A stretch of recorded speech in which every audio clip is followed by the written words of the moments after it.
Hi everybody, this is GID123 here, and today I am going to do a little review of the first volume of the Kingdom Hearts manga. Kingdom Hearts manga, written by Shiro Amano, original concept by Tetsuya Nomura, and this came out around, I don't know, early 2000s. They made this up the way, they've been making these all the way up to days, so, um, gotta be around that time. Boy, I'm not prepared.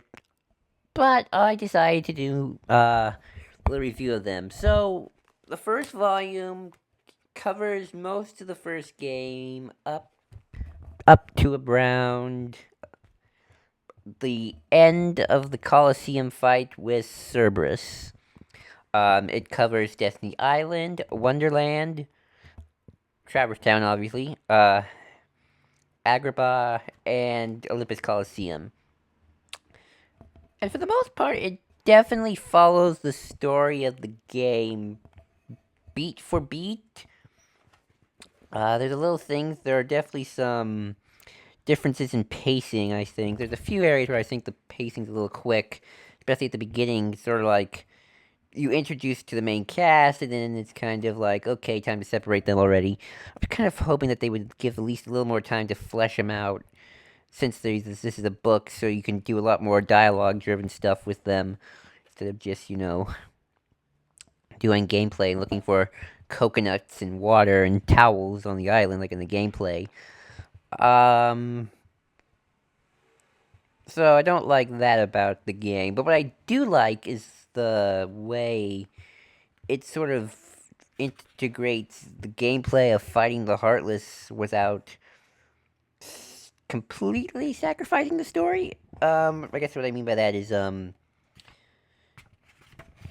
it's not like they have entire sections of this manga just for Sora fighting Heartless like you would in the game. It's very quick paced in that regard, and I think that's where the quick pace works for it in its favor. Um, there are little additions I like to the book, to the lore of the game, that are different uh, from the game, such as the gummy ship. For example, in the gummy ship, you have Chip and Dale actually joining Sora on the gummy ship as sort of like the engineers. And I love the way there's a little like running gag of Sora having to constantly smile all the way through the ship, otherwise they're gonna die and crash. Oh, that got morbid quick.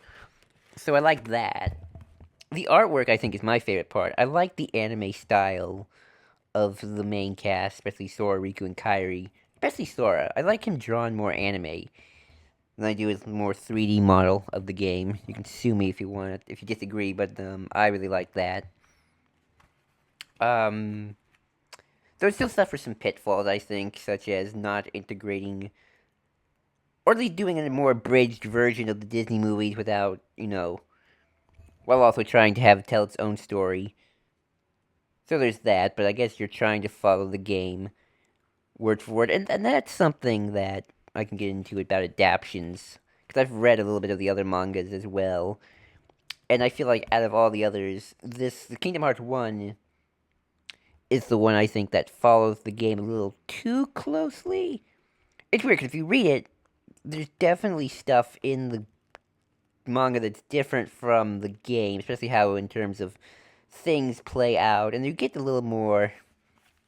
You do get some depth, like there's a scene in later on where you just see Riku and Hollow Bastion, and he's in his room in the castle. Um, and he's talking to Maleficent a little bit. And Hades is there, just kind of watching from the sidelines, getting ready to do his own thing in the Olympus Coliseum. And you also get a lot more, I think, interaction with Sora, Donald, and Goofy on the Gummy Ship, which I like. Gives them a little more character. And you can bring back a lot of the Traverse Town gang. It's kind of like your mission control, especially with Sid popping up on a screen together, sort of telling people, hey, there's stuff going on here. Go check this out. So I like that. That was cool. But and also things like the deep jungle that's taken out in the manga, at least for this first volume here.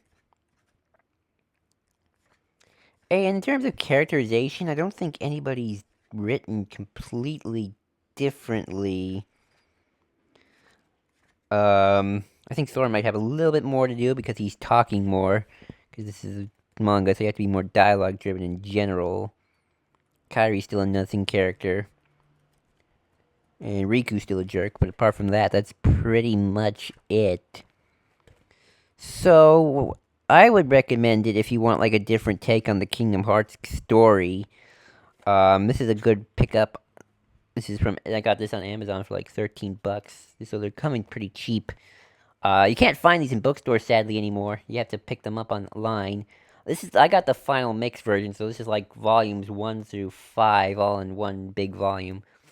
Oh, and at the end there's like little cartoons here of like just showing little random stuff that's going on, like Sora summoning the genie to open up a jar of pickles. That's something also I do enjoy about this manga actually.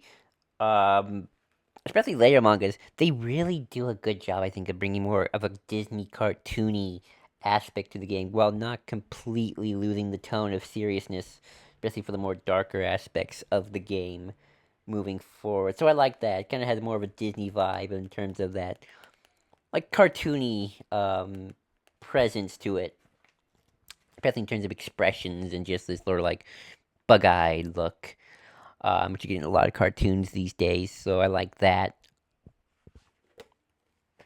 And that's okay. I think that's all I really can say about this. So yeah, pick this up if you're interested in a different take on the Kingdom Hearts story. This is volume 1. If I get volume 2, I might review that. If, but until next time, have a good one. Later.